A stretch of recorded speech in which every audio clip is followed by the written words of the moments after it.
Seats.aero has slowly been releasing a refresh of their tool, releasing a lot of features that are easy to miss, including one that'll help you save time on every time you go for an award search. I'm going to showcase some of my favorite features, where to find them, and how to use them. So let's dive in and show you one of my favorite features that has now become available, or at least something I just barely found. So let's say we go into our Seats.aero account and we go and explore a award program that you want to try to book a flight from. So let's say we're going to look at Air France and KLM. And now every time I've done this before, I always tell you that you want to switch this from 60 days over to a full year. And of course, you need the pro subscription in order to see the full year calendar of award availability. And so you have to do that every time and then figure out where you're going to go search from there. And so this is news to me, but you can actually save this whole 15 seconds of flipping into the full year view, waiting for it to load, etc. And you can do this by going to preferences here within the top right hand menu and then select account. Whenever you get to your account settings, select preferences, and then you've got this list of different customizations you can make. And now, like I said, honestly, I don't know how long this option has been available. It may be a while, but this is new to me, embarrassingly enough. So you could just toggle this on. And so every time you go into explore and look at a program,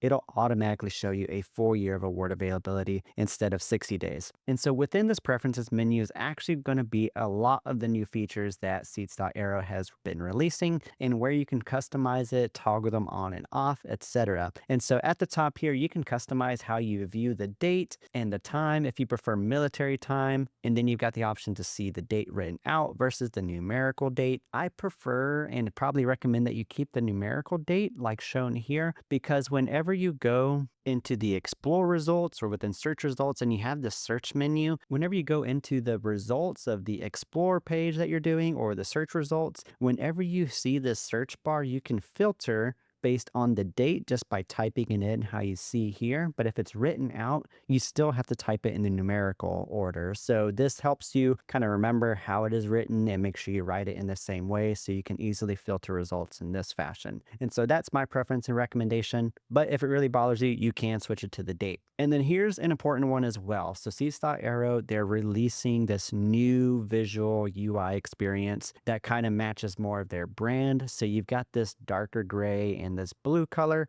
And so whenever you're going looking for flights and you're sorting and all that good stuff, just like normal, it's always going to prioritize the direct flights here. And instead of green kind of giving you the signifier that this is a direct flight, it's going to be a blue color. And then conversely, if you have a flight with connections, it's going to be this gray color instead. For some people, it's really difficult to change and to know the difference between the two colors. I think it's fairly sticky to where it will kind of make sense as time goes on. But if you are really resistant to change and you really like the green and blue color scheme that was there before, you have the option to toggle it here. But I'm going to try to keep it to the default, try to go along with the change that they're trying to put in place here. But that's where you can do that. And then you got some settings that have always been here. So if you've always wanted to exclude particular airline from your results or just never search programs that are available to search, for instance, if you're never going to have Copa Connect miles whenever you go search for flights, you can choose whichever programs you don't want to show up in the search results. You can always re-include them later through the filters on the search results, but this is a way just to skip that step of having to exclude them in the first place. But some really new stuff here that is going to be interesting for many people is this ability to see additional award space or discounted award space. For instance, if you have a Delta Sky Miles card from American Express, you can see the pricing for the 15% off that you get just for having the card. Additionally, if you have a United card or if you have United status, you can toggle this on and off and see that additional award availability or the discount pricing based on which one you have. And just to show you the difference here, here's the pricing whenever you look for Delta Sky Miles options from North America to Europe. We can see the price is $27,600 for the cheapest available. And if we toggle this on, hit Save Preferences, and run that same search, we can see that it's down over 3,000 points at 23,000 for the same flight here. So that's pretty cool that you've got that available to you now if that applies to you. And then you've got this button, which you can choose and toggle. What it does is that it'll get rid of the very expensive dynamically priced award flight options. Oftentimes, I actually have it to show everything because I like to know whether something's there, even if it is terribly priced. And so I'd rather it show me than not show me. But that's essentially what that does. And then you've got strict seat count, which I believe is new. So what this will do is it will hide results where Seats.aero isn't able to tell you specifically if there are 2, 3, or 4 seats. So for example, some programs like American Airlines, Seats.aero isn't always able to get an accurate seat count. So you'll see availability with American Airlines, but you won't know for sure if it is 1 to 2 or 3 seats. So for example, looking at this result over to London from Nashville, if you highlight over, it doesn't tell you how many seats there are available. It could be 1, it could be 4. And so toggling the strict seat count will make it so that whenever you're using the search function, it's not going to show American Airlines or any results where it doesn't have a true seat count. So as frustrating as it is to not know how many seats are available, I would still like to know that there might be some availability for me to look into. So that's up to you, but I would really recommend that you keep this off.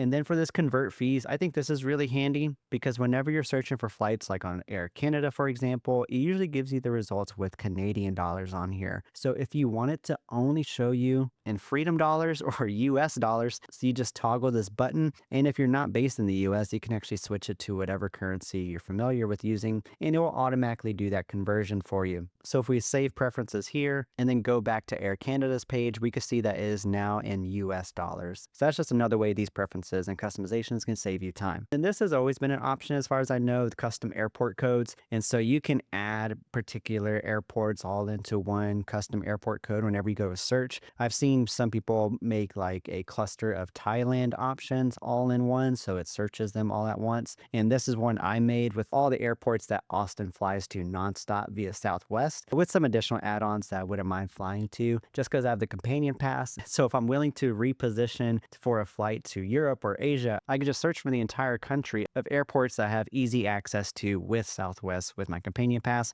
And so that does that job for me. And so that's how you can use custom airport codes. And then of course you got dark mode. That's pretty self-explanatory, a nice little function here. So those are all the custom preferences you can now change and do whatever you want with. But let's talk more about this new user interface and the search experience that Seats.aero has been releasing here. So if we go to the search feature here, and let's say I'm looking to fly to Europe in next May, and I'm open to repositioning for a good deal. So I'm going to put all those Southwest airports I mentioned, Austin, which is where I'm based out of, and then I'm typing Europe, the big city airport code. And I'm going to search for the entire month of May just because I'm just broad strokes seeing what's available. And then for 2 passengers, we've got these advanced filters for the Pro subscription, which, by the way, if you don't have the Pro subscription already, highly recommend it. I have an affiliate link down in the description for you. It's a great way to support the channel at no cost to you. And so I'm looking for 2 people. And then for the fees, I'm going to go ahead and put like $500. Let's make it $600 because I don't want British Airways options filtering up or clogging up my results here. And then I'm open to any cabin. I just want to see all the options and then I'll filter from there. So we'll go ahead and hit search. And then the results will load up here. And so there might be some new messages that you may not have seen before, like it designates to you now that a minimum seat count is not available for American Airlines, like I mentioned, and Turkish Airlines. So you may not see what you want, but there are some kind of new options or filters or customizations that you now have. So aside from your regular filters here in terms of,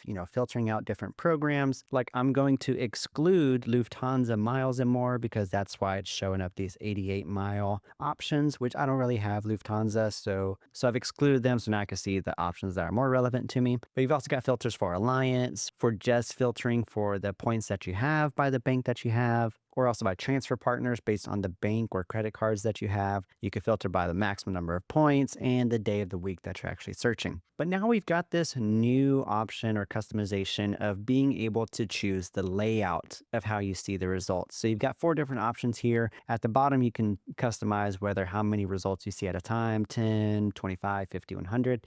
And now, truthfully, individually, I haven't quite figured out the difference between quick compare and routes breakdown. They look the exact same whenever I click them. So whenever I toggle back and forth, I don't see any visual difference. And ultimately, what quick compare does is that it just kind of gathers all your options for each date and for each program. If you have multiple flights at the same price on the same date, then it's going to show you whenever you expand it. And then you have the individual flights option, where essentially it's going to break apart all of those. An important thing to know that whenever you do switch between those two layouts, it's going to rerun the search because of the information that you're requesting. And so here you can see you've got a lot more information on the page for you. For some people, that's intimidating. For me, this is what I personally prefer to see. I want all the information. I want to know everything. The only thing that I think is still missing for me personally is that whenever you're looking at a result that is not a direct flight, you can't tell at a glance where your layover is or really how many layovers. You can kind of guess, but it's not very in your face, you know? But if you highlight over here, it does tell you via the airports that you're flying through. So it does tell you, you just have to know where to look. So I think it's really nice that we have this option now. And whenever you're in this individual flight search mode, you have more filters here that you can implement. So you can filter the number of stops, the time of flight that you're searching for, the aircraft, fare class, and even which airport you connect through. So I think this is a great new layout to use, but there's even more, believe it or not. So within each column here, you can see that you've got these arrows. And so just like you always have, whenever you click on it, it'll either sort it by the lowest or the most current date or by the latest date or in the highest price as you click through it. And then if you click on it a third time, it'll stop the sorting altogether on that. But whenever you look at some of these other columns, in addition to the arrow to sort, you have this little filter icon here. And so you can toggle different features. So for the airport here, you can see that it has the name of the airport, then the airport code. If you don't want to show the airport names and you just want the airport code for easier viewing on your end, you could just toggle that by clicking here and it will get rid of it. So that's nice. And you can see some other columns that have this option for customization include the economy, premium, business, and first class results. And so whenever you click here, you can sort by the cheapest economy price, but also prioritizing the cheapest direct flight. So whenever you click this, it'll give you just that, the cheapest direct flights available. And then you have the option to do the cheapest by date. Now, I honestly don't know when this would be most useful, but whenever you click cheapest by date, it will give it to you in order of the date here on the left side column. And then eventually, when you exhaust all of the May 1st options, it'll go on to May 2nd. And then you see all the cheapest May 2nd options and so on and so forth. And then some extra tiny useful things. If you highlight over here, you can see what day of the week it is. Whenever you do click on the results, you do see that same results pop up that we're used to. So you can see the booking options and see different programs that are available. This is a feature I've highlighted before. Very useful. You can sort these results that pop up for you based on the number of stops, the price, etc. And then one interesting thing, if you go all the way down to the bottom of your results, you have this option to download the results CSV. So this is a niche feature, but it can be useful for a good number of people. I don't personally use it, but if you like to customize, make notes or whatever, download it. You can then kind of add columns, make notes like, oh, this is what I booked. This is what I'm keeping an eye on. You can add it to an LLM and maybe, search for different things that way. It's just some ideas, but that's there for you as well. So a lot of these features have been customization, nice little details, but there are a couple of new functions that I haven't mentioned before that I wanted to highlight here. And so we're going to go to tools to take a look at these. And the first one I wanted to show you is this Cathay Pacific Award Finder. It's not a program that you can explore and search like normal because it is, like I said, difficult for them to keep up with. However, they do search for availability pretty on top of it at the time of recording. You can see results that were just found just now, just an hour ago, which is very recent. However, you can see that they do explicitly state that you can only see flights within 180 days of departure and specific flight details aren't available like they normally are. This is a tool that is exclusively available to Pro members as well. And so what this will show you are Cathay Pacific flights on Cathay Pacific's own aircraft. So you're not going to be able to find flights from North America to Europe via British Airways at the cheaper taxes that I typically tell you about. So these are going to be flights to and from Hong Kong typically. So if we look from North America to Asia and we sort by the lowest business class price, we can see there's not a lot, but there is some saver award availability, like between AX and Hong Kong for just 91,000 miles. And there's only a handful of dates within the 180 days of award availability it can search. And so from here, you can try to click on it. You won't be able to see much, and then you'll go to book via Cathay Pacific. And then you'll typically have to log in, maybe refresh the search. It often doesn't work to where it'll automatically just show you the results. You typically have to log in, maybe even refresh the search. So it's nice that they are able to make it easier to find some Cathay Pacific flights. Now, I will say I personally haven't used this too much and over a long period of time, so I don't know how frequently it does or doesn't break down. But this is something I didn't really know existed before until relatively recently, so I want to share it with you. Another really cool feature is their Chrome extension. So if you use Google Chrome, you could download the Chrome extension that Seats.aero has. So that way, whenever you're searching for flights on Google Flights, and let's say we're looking for flights next year to New York City from Austin. And so whenever we run a search, Seats.aero is going to be working in the background on the side and look for any award flights that are available to book. And so as you can see, you've got this Delta flight that's bookable Delta miles. And so if you haven't heard of an app called Points Path, which I have made a video about before, linked up above, it does a very similar job, but it's linked to your Seats.aero Pro subscription,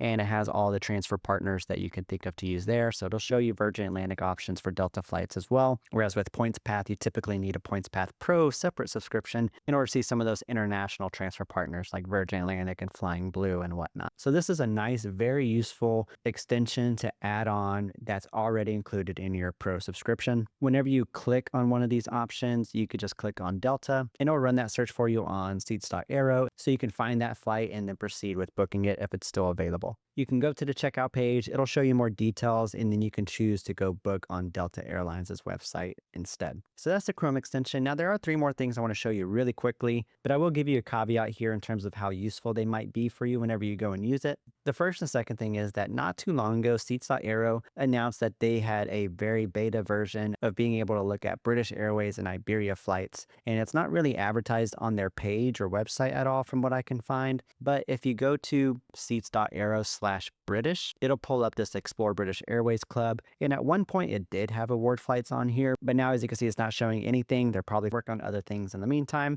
And then likewise for Iberia, if you go to Seats.aero/Iberia, it'll show up this web page. Again, nothing showing up now. There was at one point some results. Maybe there will be some in the future. So that's something to keep an eye on as time goes by. And then lastly, you've got this AI assistant, which you can click from tools, and it uses AI powered by Seats.aero's results and functionality to help you do a lot of things. I've tried to do a few things just to play around with it. Like I try to plan a trip to Greece next May from Austin and seeing what it gives me. And it was giving me like an Austin to Frankfurt and then a Frankfurt to Athens flight, but with 2 separate bookings it looks like, which is not uncommon to do with points, but this probably isn't the itinerary I would look to do that with. So for me, in my opinion, I don't think AI and points and miles aren't fully there yet. At least from my experience, I might not just be patient enough for it, but there's just so much nuance, so many changes that occur day after day, and AI is just really bad or really good at making assumptions to make things work to where there's just so many small mistakes that can add up. So I personally don't really use this AI feature, but it is available for you if you want to play around with it. And so then of course they've got these other dozen tools available for you to do so, because they're adding stuff and updating stuff all the time.